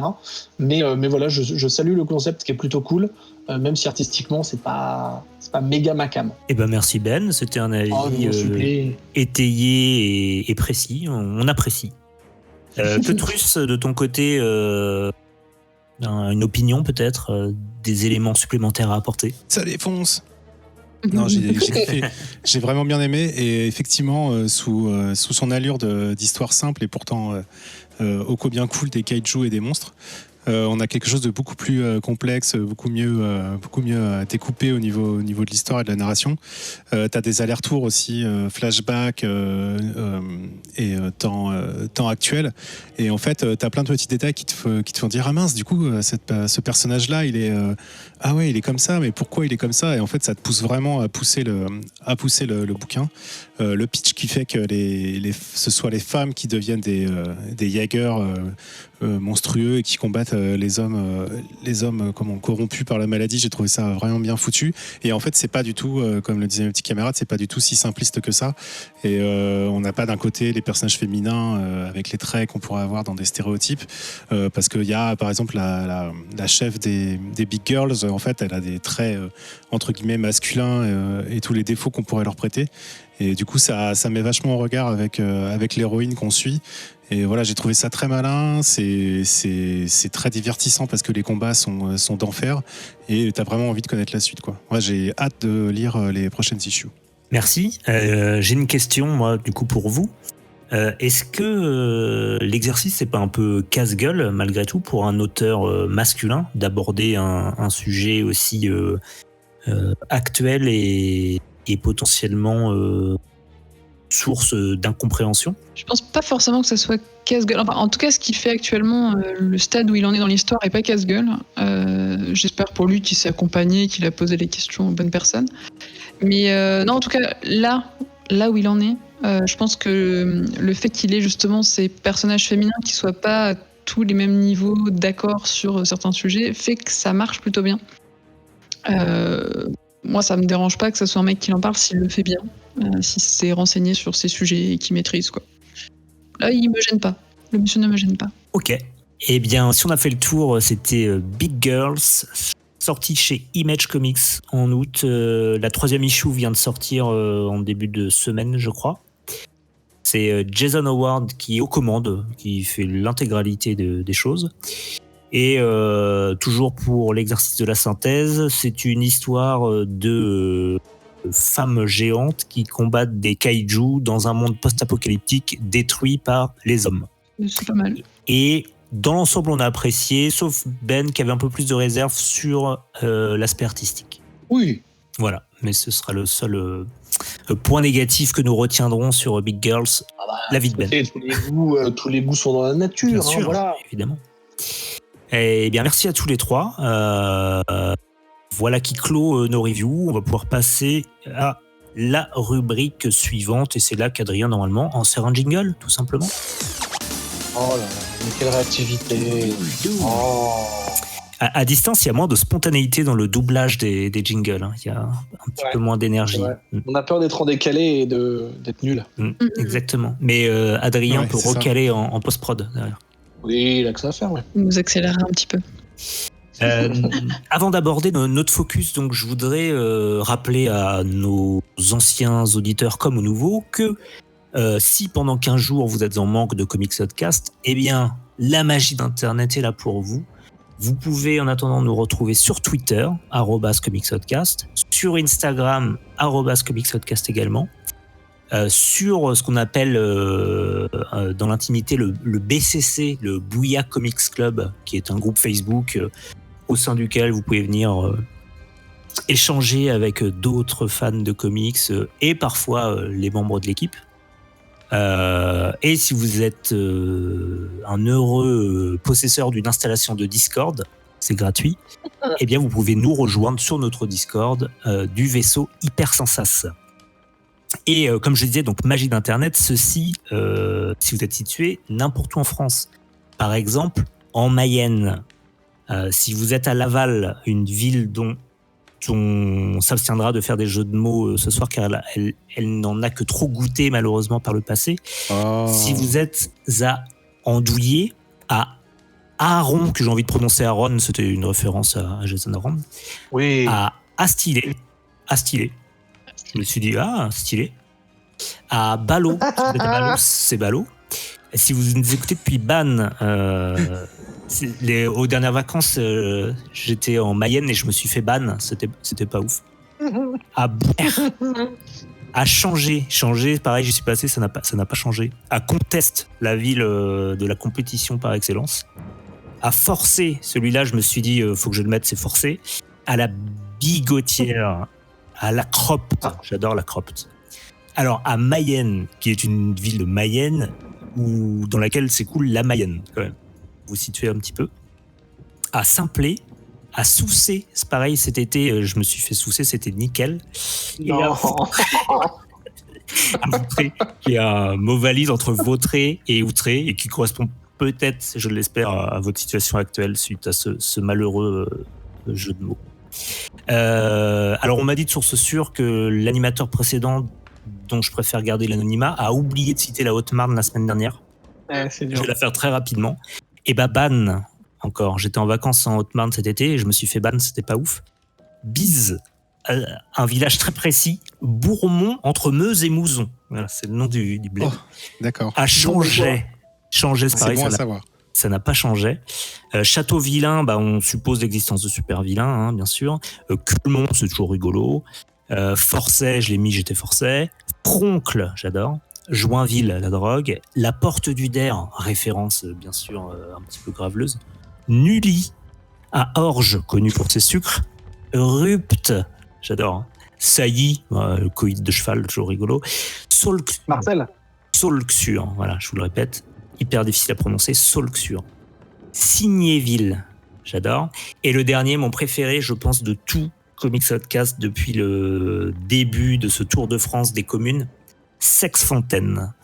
Oui, bien sûr. Mais non, en un seul mot. Sexfontaines. C'est pas moi qui l'ai inventé. Ce que j'ai préféré, Grégo, c'est que t'as fait ta liste, t'as fait plein de vannes à chaque fois et tout, mais mes préférés, c'est quand tu disais juste « j'adore ». T'as mis le nom juste par plaisir. Ah, ça, c'est la Cropte et Froncle. Pour moi, c'est les ouais, mots. C'était les meilleurs, ouais, bien sûr. C'était super. On pourrait faire un podcast sur les noms de villes. Bah, moi, je suis là, les gars. C'est quand vous voulez. Avec Eric. Bref, on va se recentrer sur le focus. Aujourd'hui, nos chroniqueurs vous proposent un thème spécial actualité. Pas un thème spécial couvre-feu. Ah, quoique, on n'est pas loin du thème couvre-feu, mais un thème spécial Halloween. Histoire au coin du feu, justement. Et chacun de nos chroniqueurs vous a préparé une petite histoire, je crois, censée faire peur, à partir de comics existants. Enfin, ils m'ont expliqué ça, j'ai pas tout compris. Je vais leur laisser la parole. Qui veut commencer ? L'ambiance est pesante. Les rythmes cardiaques s'accélèrent. C'est peut-être l'histoire qui fait la plus peur, donc est-ce qu'on commence par celle-là ? Ok, très bien, allons-y. Les regards s'affolent. Merci Adrien pour le phone system. Est-ce que vous êtes assis au coin du feu tous ? Installez-vous, mettez un petit plaid, un petit chocolat chaud. Est-ce que vous mettez des chamallows dedans ? On ne sait pas. Mettez-vous à côté de votre voisin, mais pas trop près, parce que du geste barrière. Nous sommes au XVIIe siècle, en 1660 plus précisément, dans les verts pâturages et les terres agricoles rurales fouettées par les vents frais de la Suisse. Dans ces contrées helvètes vivait un fermier nommé Hans Sackenbauer. Hans n'avait pas grand-chose, mis à part sa vieille femme et sa vieille ferme, et ce qu'il chérissait par-dessus tout, c'était sa meilleure vache laitière nommée Bessie, une très gentille vache, douce et chaude. Une nuit encore plus glaciale qu'à l'accoutumée, une ombre s'allongeant à la lueur de la lune déchira les herbes de sa noirceur. Le vampire connu sous le nom de Dracula, affamé, arpentait le village suisse à la recherche de coups tièdes et laiteux afin d'étancher sa soif vampirique. Malheureusement, tous les propriétaires locaux étaient restés cloîtrés chez eux pour la nuit, et le vampire n'avait aucun moyen de satisfaire ses bas instincts. Désespéré, il vit au coin de son œil écarlate blotti dans les foins humides de l'étable du vieux Hans Sackenbauer l'innocente vache laitière nommée Bessie. Dans une plainte bovine qui perça le silence nocturne, le comte Dracula but le sang de l'animal et le laissa pour mort. Rassasié, il s'en alla en une nuée de chauves-souris rigolardes. Le lendemain matin, le vieil Hans Sackenbauer, fort joyeux d'entamer sa journée en compagnie de Bessie, sa vache laitière préférée, découvrit avec effroi le cadavre drainé du bovidé. Et, aveuglé par les larmes du deuil, il en enterra les restes. Il façonna même une pierre tombale personnalisée, marquant l'endroit où sa chère Betty était morte. 3 nuits plus tard, lors d'une nuit encore plus glaciale que la nuit la plus glaciale qu'à l'accoutumée, la terre encore meuble couvrant les restes de Bessie, la meilleure vache laitière et préférée du vieux Hans, se mit à bouger. Les poussières et les cailloux se mirent à glisser, les gouttes des pluies passées se virent avalées par le trou béant qui laissa s'échapper un sabot, puis des pattes, des cornes, mais aussi une cape de cuir noir et rouge. Et dans un beuglement d'outre-monde, la vache laitière fut ressuscitée, tel un mort-vivant. Bessie n'était plus. Le monde venait de voir naître Hell Cow, la vache cagoulée, le bovin sanglant, le tueur de fermiers, le mécréant ruminant. En plus de sa cape de cuir similaire à celle de Dracula, qui se transforme en aile de chauve-souris à volonté, lui permettant ainsi de voler comme les vampires humains, Hell Cow possède des dents qui absorbent le sang de ses victimes et elle peut également se transformer en brume à volonté. Son intelligence fut légèrement accrue lors de sa résurrection, devenant capable de comprendre et de discuter avec les humains pour élaborer des plans. Son lait, quant à lui, est imprégné de sang vampirique et possède plusieurs effets guérisseurs pour ceux qui en boivent, pouvant aller jusqu'à stopper temporairement la progression d'un cancer. C'est avec ce nouveau look pour une nouvelle vie qu'à travers la campagne suisse, elle partit en quête de l'étrange être responsable de son état morbide, à la recherche de Dracula, pour se venger de lui et des siens. Une recherche qui se poursuivra pendant 300 ans. Malheureusement, elle n'eut jamais droit à sa vengeance, et 300 ans plus tard, en Ohio, alors qu'à son tour elle errait pour calmer sa soif bovino-vampirique, elle tua un fermier du nom de Jubal Brown, ce qui attira l'attention du célèbre canard Howard le canard. En quête de notoriété pour notamment devenir policier, le fameux aventurier à plumes prit Hellcow pour Dracula et après une rixe endiablée, mit fin à ses souffrances à l'aide d'un bout de bois pointu qu'il planta dans le cœur de la malheureuse vache vampire. Enfin, Bessie, la meilleure vache laitière et le vieil Hans Sackenbauer étaient réunis. À jamais. Wow. Je crois que j'ai un peu fait sous moi. C'est un vrai personnage. Ouais, c'est flippant un peu. Moi, dès que ça parle de vache, de toute façon... Oh, merci, vous êtes gentil. Et alors toi, Ketrus, t'as une histoire à nous proposer? J'ai une histoire à vous proposer. Je commence quand je veux. C'est bon? Ça y est? Vous êtes prêts? Honnêtement, je sais pas. Faut que je me remette l'histoire de la vache draculetière. Ah, oh oui. J'ai une question à vous poser. D'où viennent les monstres? Les vrais monstres? Les monstres anciens? Ceux qui ont fait de nos ancêtres qui vivaient dans les cavernes trembler à travers la nuit. Nous ne saurons jamais. Parce qu'ils marchent à travers les ombres du temps et de l'espace bien avant que nous sortions de notre boue primordiale. Et ces bêtes du passé, ces bêtes sans temps, ne révèlent pas leurs secrets. En tout cas, pas facilement. Mais s'il y a une légende, il y a forcément une once de vérité. Prenez par exemple la légende de Zombo. Zombo et son festival noir. Zombo, un de ces nombreux noms que cet esprit maléfique a pris durant des siècles. Traversant les couloirs du temps. Un observateur, un malin, un plaisantin, un dévoreur d'enfants, une araignée tapie dans l'ombre, attendant que ses proies tombent dans ses filets. Vraiment un démon pour qui la nuit d'Halloween est faite. Un démon qui viendra poser ses griffes la nuit sur les enfants qui chercheront tricks or treat. Et sa plus grande célébration a lieu pendant cette nuit sacrée d'Halloween. Pendant cette célébration, Zombo prend la forme d'un clown morbide, d'un clown à tête de mort, car il n'aime pas tout ce qui représente la joie et l'amour. Et même maintenant, après des siècles et des siècles, cette célébration continue. Et de nombreuses âmes mortelles se sont trouvées sur le chemin de son théâtre du bizarre. Aujourd'hui, nous nous trouvons sur une route où nos trois protagonistes, la brute, le petit et l'enfant loup-garou, qu'on appellera Wolfie, font chemin en pleine nuit. Une nuit brumeuse, où ils perdent leur chemin. Ils ne savent pas où aller. Le petit commence à avoir peur et veut surtout, lui, récolter des bonbons et s'amuser. Mais ce n'est pas possible, car les ombres de la nuit emplissent leur cœur. Au détour d'un chemin, la brume se lève et une fête foraine prend alors place dans l'immensité brumeuse. Derrière un cimetière, bien évidemment, sinon ce ne serait pas une histoire d'Halloween. Nos trois compagnons, subjugués, descendent et décident sous l'enthousiasme du garçon d'aller voir. Ils sont accueillis par un clown bien morbide, avec un sourire qui ne change pas, un sourire dérangeant, et surtout des yeux en forme de croix noire. Du maquillage, peut-être. Ils hésitent à y aller, mais n'ayant que ça à faire, ayant perdu leur route, ils entrent dans cette fête foraine. Nous retrouvons alors Roxy Delight, dans sa cabine, dans sa petite cabine, où elle discute avec le squelette d'un enfant siamois. Elle est prisonnière de ce théâtre du bizarre. Elle a signé un pacte de sang qui l'oblige, à chaque célébration de Zombo, à se produire tel le théâtre burlesque et à faire valoir le stupre et ses charmes damnés. Elle en a marre. Elle a des siècles qu'elle fait ça. Elle veut s'en aller, mais quelle est la solution? Elle n'a pas la réponse. Alors, les deux têtes siamoises lui racontent que si elles arrivent à embrasser un être pur, un être innocent, alors elle arriverait peut-être à s'en échapper du théâtre du bizarre. Le protagoniste, alors jouant tranquillement à un jeu de tir, voit arriver Roxy Delight d'une cape de rouge vêtue et avec un masque vénitien. Elle leur dit « Amusez-vous bien? Est-ce que vous amusez bien ici ?» Ils leur répondent « Non, rien d'intéressant, rien pour les adultes, rien de très, disons, excitant. » Elle leur dit « Ah, mais vous cherchez le stupre, vous cherchez ce genre de plaisir? Eh bien, allez là-bas, allez là-haut, franchissez les marches du théâtre du bizarre. » Les deux protagonistes, assez excités, et surtout le petit, il faut bien le dire, décident de se rendre vers là-bas. Mais ils vont laisser le pauvre Wolfie tout seul.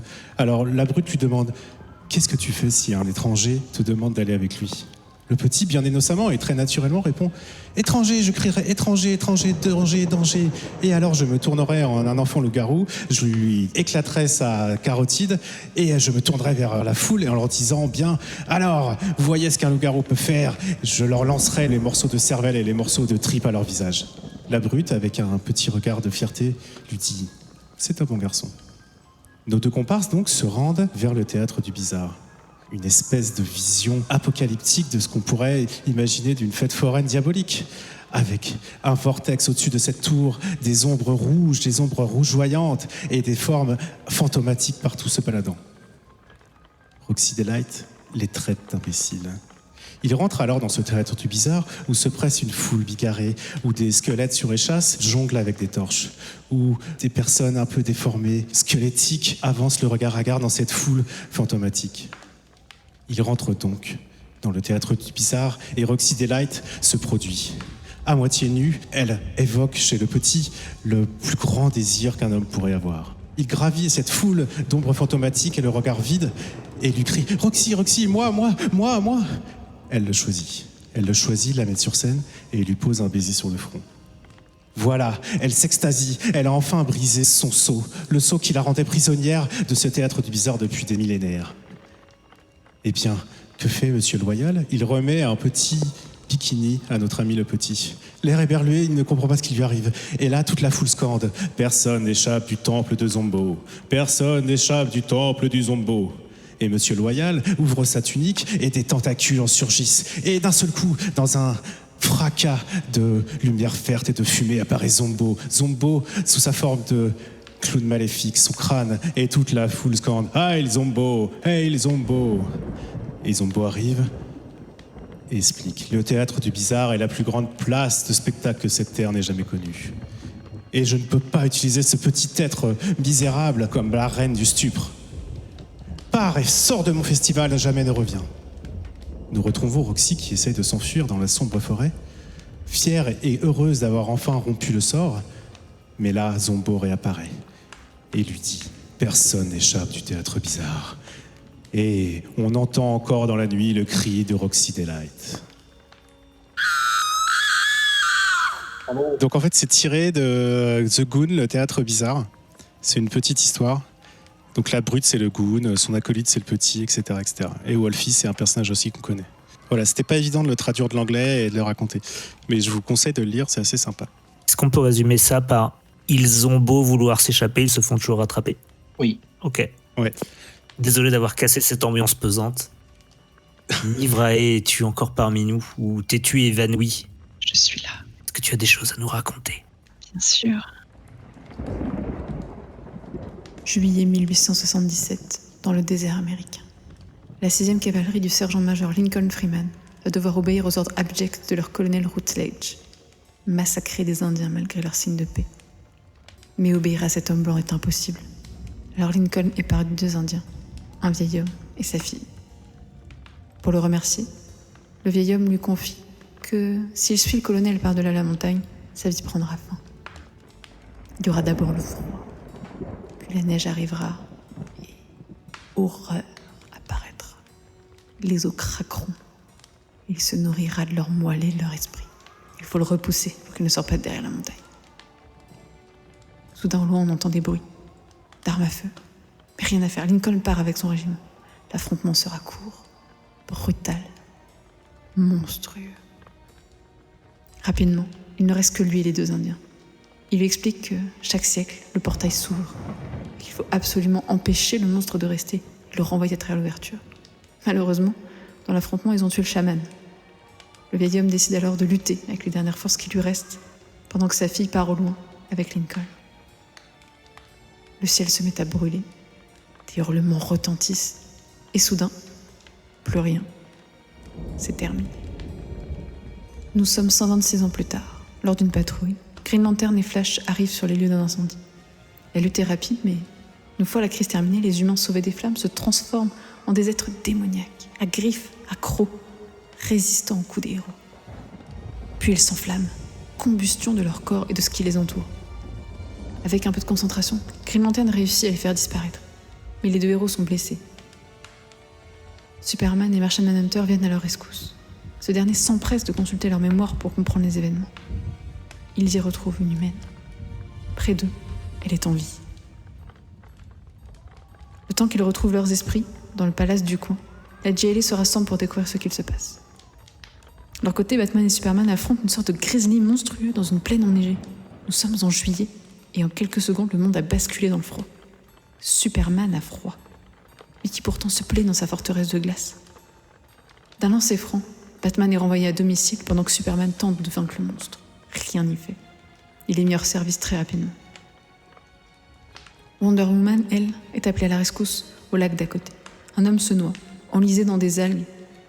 Alors qu'elle le décroche, il découvre des armes datant de la guerre civile, ainsi que des ossements totalement incroyables, des sortes de crânes de monstres immenses. Alors qu'elle tente de sortir de là pour prévenir ses amis, elle se retrouve bloquée, attirée par le fond. Des dents enserrent sa cheville. Elle plonge, plus profond encore. Elle force, arrive enfin à se détacher, mais se cogne la tête en remontant à la surface. Le lac a gelé. Le temps que la JLA se rende compte de son absence, c'est déjà trop tard pour elle. Elle est complètement congelée. Superman et Green Lantern, remis de leurs émotions, percent la glace et réussissent enfin à sauver la déesse. Mais elle est désormais transformée. Une partie de son corps a changé de couleur. Rose, presque violet, comme brûlée par le froid. Elle est en sommeil, mais ses yeux sont rouges et grands ouverts. Le repère est de nouveau attaqué, et la déesse se réveille, défendant ses amis, mi-déesse, mi-bestiale. Toutes dents pointues dehors. Kishana, l'humaine sauvée des flammes, semble être la cible, mais Diana repousse l'attaque. L'humaine révèle qu'elle est descendante d'une indienne sauvée pendant la guerre civile. Martian Manhunter visite sa mémoire et oui, c'est elle. L'indienne avec Freeman. La guerre civile est inscrite dans son génome. Une nouvelle attaque a lieu, l'équipe lutte. Superman est à bout de force. Martian Manhunter se fait empaler. Batman tente de le sauver, mais l'équipe est au plus mal. Diana, de son côté, affronte des monstres. Quand soudain, elle disparaît engloutie par une masse brûlante. Alors que Batman tente de la sauver, une voix sombre jaillit de la masse. Diana est de retour, totalement transformée. Des cornes de diablesse entourent son diadème. Ses yeux sont jaunes et des griffes sortent de son corps telles des écailles prêtes à transpercer la chair. A-t-elle basculé du mauvais côté ? Il se fait tard, les enfants.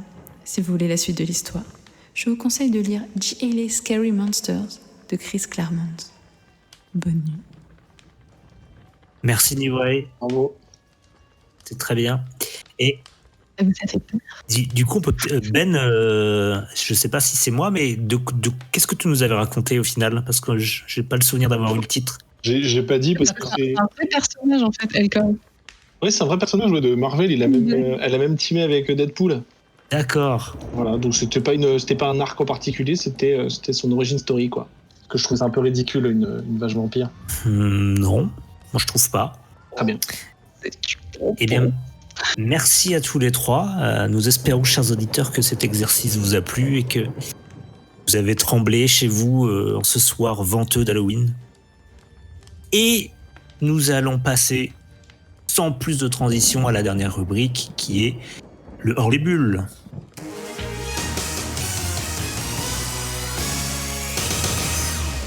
Même pas besoin de demander les jingles, c'est tellement bien. Alors, avant le hors-les-bulles, une petite page de réclame. Le Patreon Comics Outcast. Grâce au Patreon Comics Outcast, rejoignez notre équipage de patronautes et bénéficiez de nombreux avantages comme accéder au Discord des patronautes, découvrir les émissions en avant-première et pourquoi pas venir directement assister à l'enregistrement, sous réserve de fin de pandémie mondiale. Le Patreon Comics Outcast, c'est à partir d'1 seul euro par mois. 1 seul euro qui vous permettra à l'équipe de louer son studio, d'investir dans du matériel de qualité, mais aussi d'accueillir des invités prestigieux et de se déplacer en province, sous réserve de fin de pandémie mondiale. Rendez-vous immédiatement sur patreon.com/vaisseau hypersensas pour plus d'informations. À bientôt, Moussaillon. Et tout de suite, la suite du HLB. J'y suis allé directement. Ce soir, nous allons parler ensemble de Comics Zone, donc une petite séquence rétro gaming dans le HLB. Alors, de mémoire, si je ne me trompe pas, c'est un jeu donc, qui est sorti sur Mega Drive en 1995. Il me semble que sur Wii, c'est arrivé vers 2017. Et puis, 2007, pardon, ouais. C'est bien ce qui me semblait. Et Xbox Live Arcade et PlayStation 3, je crois que c'était 2009, quelque chose comme ça. À peu près ça, oui. Alors, c'est si ma mémoire est bonne et si Wikipédia, bon. C'est ça. On est sur la même page. Alors, qui veut nous parler un petit peu? Déjà, pourquoi Comics Zone ce soir? Est-ce que quelqu'un a envie de se justifier ou après tout, on fait ce qu'on veut? C'est à cause de Ben qu'on fait ça ou c'est Kétrus? Ouais. Qui c'est qui l'avait proposé? Non, c'est Ben. Bah, c'est facile de jeter la pierre sur les autres. Hein. Non, parce qu'en fait, on voulait faire un truc différent d'un film et puis il n'y avait pas de truc. Il n'y a pas de truc de ouf non plus. La preuve, la dernière fois, on a fait Project Power. Et du coup, on s'est dit un jeu vidéo, pourquoi pas faire des rétros? Parce qu'il me semble qu'on avait déjà fait rétro pour des films. Je sais plus ce que c'était, Batman, il me semble, peut-être. Ouais, exactement. Du coup, voilà. Et on avait le choix de faire des adaptations de comics en jeu vidéo, mais là, c'est plutôt un jeu vidéo sur le comics, le médium. Enfin, le médium, un mec qui voit l'avenir, le médium, l'objet, enfin le média. C'est ça. Alors, moi, j'ai pas honte de le dire, hein. Il y a des choses qui m'ont échappé dans les années 90. Ce jeu m'avait échappé. Donc, je suis allé me renseigner. Apparemment, c'est un personnage qui est auteur de comics et qui dessine son propre comics au fur et à mesure du jeu, c'est ça? Non, en fait, il se prend un éclair alors qu'il est en train de dessiner. Et du coup, il se retrouve basculé dans son propre comics. Lui et son rat, d'ailleurs. Et le grand méchant, lui a échangé sa place dans les réalités, et c'est lui qui dessine les ennemis. Il dessine les ennemis, il fait les croix quand tu meurs, et quand tu meurs, c'est genre sa victoire à lui. Parce que lui, il est dans le bon côté du monde. Et toi, t'es mort. D'accord. Et ça se retranscrit au niveau du gameplay? Non, t'as une micro-intro tout au début du jeu, mais genre quelques secondes, faut juste comprendre, parce que c'est vrai que c'est pas hyper clair non plus. En fait, tu vois qu'il est devant sa planche en train de dessiner avec son petit rat sur l'épaule. Il y a un éclair. Et après, en fait, il y a un autre personnage à sa place. Et lui, il se retrouve. Après, tu bascules dans le comics chapitre 1. Il y a une meuf qui te briefe pour te dire que t'as une mission de ouf. Ouais. Et quand tu lui dis, ah, mais c'est quoi ma mission? Elle dit, non, mais c'est bon, assez discuté. Joue. Ce qui est intéressant, c'est que le gars, du coup, il va aller de case en case, mais en fait, le gaufrier, si on peut dire ça comme ça, c'est ça le plateau de jeu, entre guillemets. C'est-à-dire chaque case est un mini stage dans lequel il a un ou plusieurs ennemis. Et ensuite, quand il clean le stage, quand il bute tous les ennemis ou qu'il loot tout ce qu'il y a à looter dans une case, il peut aller sur soit la case d'à côté, soit la case d'en bas en fonction de. S'il place dans une plaque d'égout, il peut aller à la case d'en dessous. S'il passe dans une fenêtre, il va à la case d'à côté. Et en fait, tu le vois physiquement aller par-dessus la séparation entre deux cases, quoi. En fait, il se balade vraiment dans la page. Ça semble assez cool. Et sur le Discord, on va passer des screenshots où, en effet, tu vois une main qui arrive et qui dessine des choses en plus. Ah, ça, c'est le méchant. C'est le méchant qui dessine tout ce que va rencontrer le héros qui s'appelle Sketch, je sais plus quoi, là. Sketcher ou Sketch, je sais plus. Sketch Turner. Sketch Turner, voilà. Et alors alors moi, ce que j'adore dans ce jeu, c'est pour ça que je l'avais proposé, c'est que déjà, le jeu, il est beau et il est très bien animé. Je trouve que c'est... n'en déplaise aux haters de Sega, mais je trouve... Enfin, cela dit, il est sorti sur Switch, donc voilà. Je trouve que le jeu est très bien animé, et il est... Alors, évidemment, c'est les années 90, hein, mais je trouve que le jeu est beau, il est cool à jouer. C'est un jeu de baston, d'une certaine manière, un peu comme Double Dragon, tu vois, c'est un beat'em all. Mais je le trouve très beau, et le concept de base est assez cool. Que c'est pas tiré d'un comics, mais c'est tiré de l'art comique, quoi. Et l'auteur est hyper baraque, non? Le sketcher, la Sketch Turner. Ouais, bah oui, donc c'est un auteur de comics qui fait aussi seulement des arts martiaux dans son temps libre. D'accord. Je crois que j'ai jamais vu d'auteur comics aussi musclé. Ben, c'est exactement ce que j'allais dire. J'en ai pas en tête là. Et alors du coup, qui y a rejoué? Parce que j'ai vu passer un lien vers un émulateur Mega Drive, sans vouloir. Ouais, bah je crois qu'on y a joué tous les trois de manière différente. Alors moi, j'ai choisi, je pense, un truc qui est le pire choix. Mais c'est pas grave, j'assume, et comme ça au moins je peux vous dire que j'ai testé. J'ai joué sur l'application mobile. Donc, tu cherches sur le store. Il y a l'app mobile qui s'appelle Comic Zone. C'est une app officielle de Sega, mais du coup tu te fades plein de pubs pour pas payer. Hein. Donc tu as de la pub quand tu lances la partie, tu as de la pub quand tu veux sauvegarder, tu as de la pub quand tu veux charger ta partie. Tu peux remonter... je te dirai le prix après. Tu peux remonter de 15 secondes dans l'histoire, si tu veux. Genre, comme si tu rembobinais ta console de 15 secondes. Voilà, avec une pub aussi. Et donc tout ça, ça coûte 2,29€ si tu veux faire sauter les pubs. Voilà. Ah, je comprends que tu l'aies pas fait, du coup. Pas... Du coup, non, j'ai gardé les pubs. Après, sinon, c'est hyper maniable sur mobile. De toute façon, t'as pas grand-chose comme commande. Les boutons sont directement sur l'écran. En fait, ton écran est un peu écropé. Enfin, pas croppé d'ailleurs, réduit sur les côtés. T'as vraiment enlevé tout ce qui pouvait être cool dans les années 90 en termes de hardware. T'as tout dégagé pour mettre ton téléphone tactile, quoi.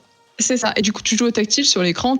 Sur le pouce à gauche, tu as ton directionnel et tes 6 boutons d'action sur le pouce à droite. Bouton start qui est au milieu en dessous. Enfin, c'est assez facilement jouable sur mobile. Après, voilà, tu te fais de la pub si tu voulais jouer avec cette solution-là. Ce que je conseille pas forcément.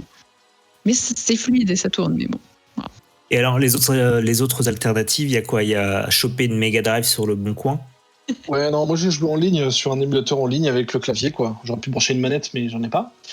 J'ai joué à un truc, t'as même pas besoin de télécharger la ROM ou n'importe quel truc, ou d'appli ou d'émulateur ou autre. Tu peux jouer en ligne, d'ailleurs, il y a, je trouve que c'est Jojo Nathan qui a mis le lien sur le Discord pour que les gens puissent jouer dessus.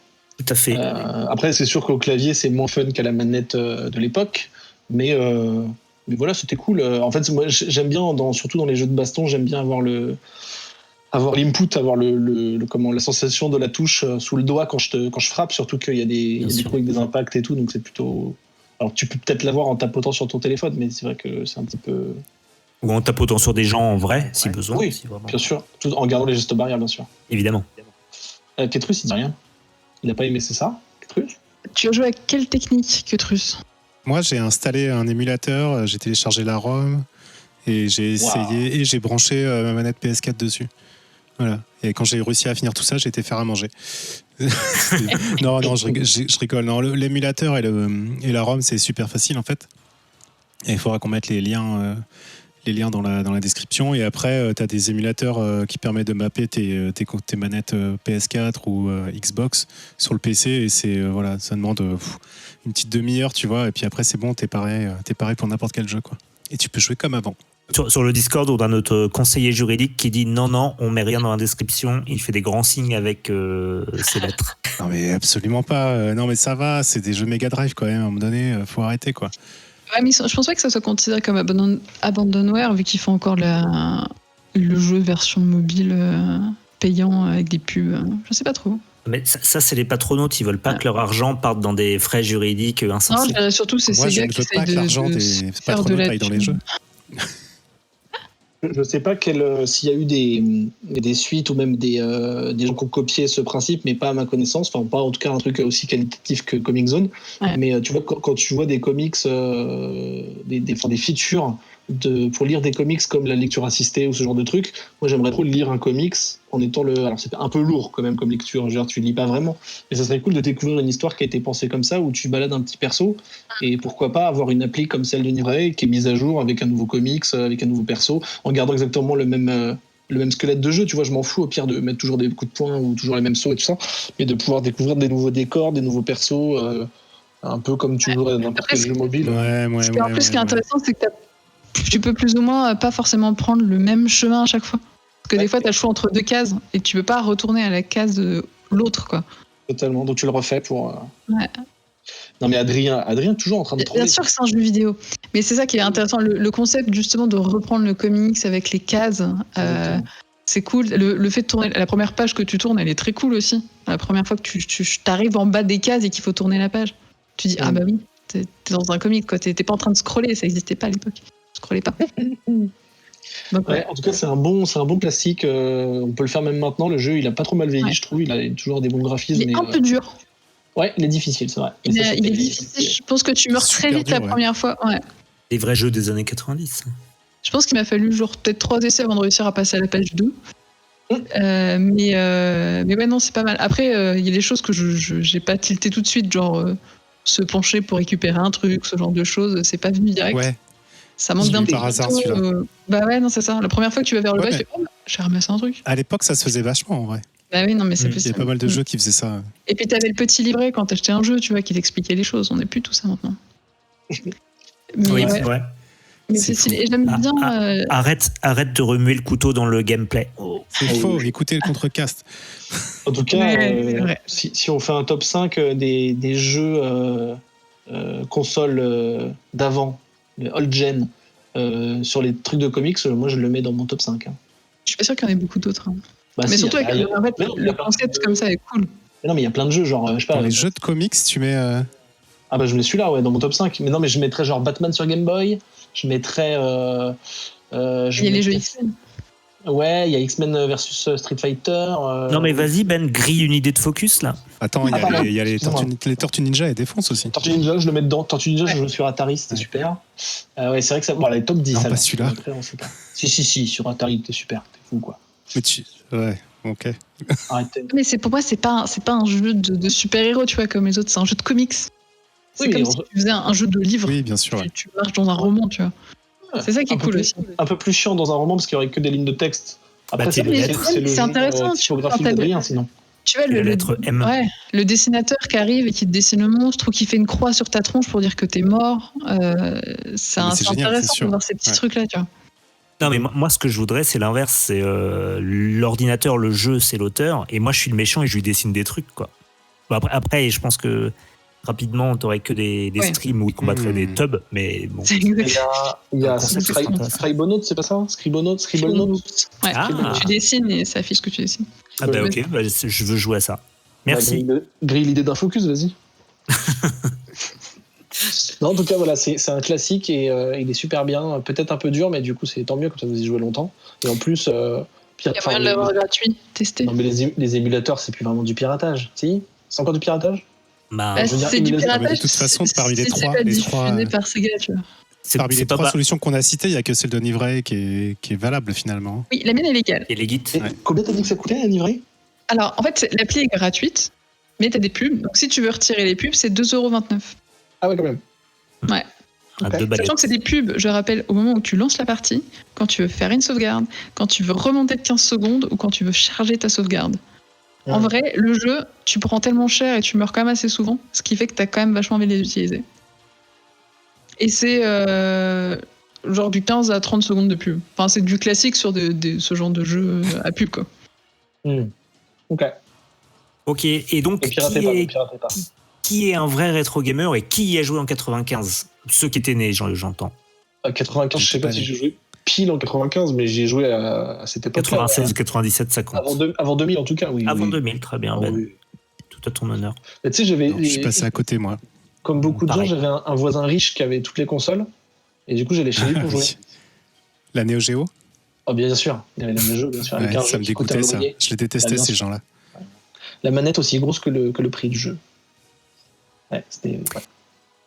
Eh ben, merci pour Ça faisait plaisir. cette petite séquence rétro gaming, Comic Zone. Donc, on recommande, un peu cher sur mobile, €29 quand même. Redis-le parce Je que vais faire avoir une syncope à Adrien là, je crois. Un peu cher sur mobile. Non, mais- C'est vrai que moi, je préfère avoir les pubs aussi plutôt que de lâcher Moi, je- 2 €. Moi, je préfère payer gratuit. Et comme ça, c'est Payer pas gratuit. cher. Oui, mais ça c'est les Non, mais tu sais que milléniaux. c'est pour un jeu qui date de 95. Ouais, certes. Je J'ai vous un peu rappelle du mal à que payer pour ça. Tu vois, je préfère payer pour les jolis jeux que Adrien Larousé il sort cher. Tu sais. bien sûr. Voilà. Je Absolument. préfère mettre mon Là, argent dans les jeux exactement. d'Adrien Larousé. Adrien, vous le poussez à bout, il poste des gifs de Michael Scott sur le Discord, on l'a Ah. perdu, c'est terminé. Faut Et payer pour pour des- des jeux qui payent des auteurs encore vivants quoi.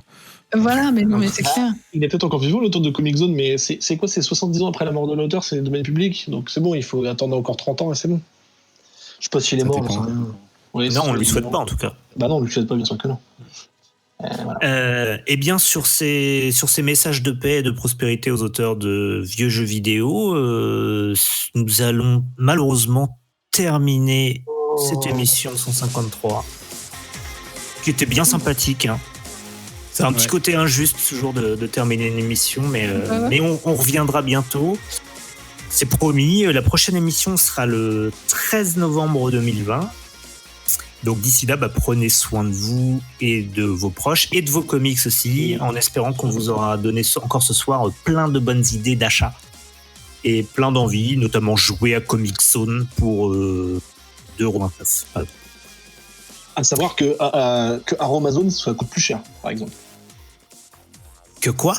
Ok, bah c'était une blague de magasin, mais apparemment ça c'est raté. Ah, mais une blague de magasin parisien? Non, pas que, non, c'est Ah sur bon des- Ouais, les blagues de magasin, Non, je sais pas. c'est compliqué quoi. Ouais. Boyzone, De toute façon, alors, Boyzone, c'est Boyzone. Boyzone, ça marche. Boyzone, c'est mieux, ouais.